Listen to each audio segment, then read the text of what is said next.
research shows that right now, as many as 3 out of every 5 workers are considering a career change. And that means a lot of people are in job limbo right now or are actively searching for something new. Business consultant Holly Wilbanks is here with some tips on how to navigate that transition. And Holly, of course, you feel this in your industry, that everyone is itching for a change or itching for a new gig because they have since been laid off. It's a very volatile job market. What would you say should be step number 1, aside from, obviously, you can cry for a minute? Absolutely. And I think that's part of the job loss grieving process, quite frankly, making sure that you allow yourself to grieve. Even if you're making the choice to leave, it's still hard in a lot of cases, or not knowing what you're going to next, hoping it's better, that can be scary. So allow yourself to experience those emotions and educate yourself not only about that, but also about, what you're leaving. When is your last paycheck?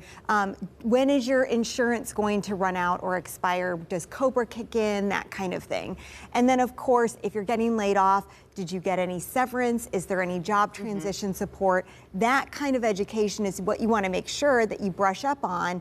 And then, of course, file for unemployment if you were laid off, and know the difference between the term layoff and termination and being made redundant, because a lot of people think because they were laid off that they were fired. That's typically not the case. Right. Yeah. And Kelly's right, though. I mean, there's a lot of emotion that goes along with that, especially if you were fired, even laid off too. But it's like you have to set that aside and prepare yourself for the future. So when you start looking for a new job, are we still using LinkedIn? Is that how it works? Yeah, where are we going? Where do you start? So you do want to use LinkedIn. It's still, particularly for what I would call white-collar professionals, corporate professionals, office professionals, LinkedIn is where you want to be looking. But Indeed is another great source, ZipRecruiter, all of those websites. But also, if you're interested in startups and things like that, there are websites that are specifically for those industries in tech. There are also websites that are for professional associations, and they have job boards on there. So if you're an accountant, the Accounting Professional Association has a list of jobs. If you're in HR, you can go to their professional association and look at their list of jobs. So don't just go to the big job search boards like the big names we know. Look at your industry-specific websites, because they have some job listings too that oftentimes aren't on the big board. And just to add to that is looking for a job. I think it's a job in itself. Totally. This is probably something that you need to be working at every single day. You do. And we recommend that you make a strategy for that, a job search strategy, a plan for that. And you're going to get really specific. How many applications am I going to do this week? How many networking activities am I going to do this week? How many times am I going to follow up with somebody before I finally give up on that application?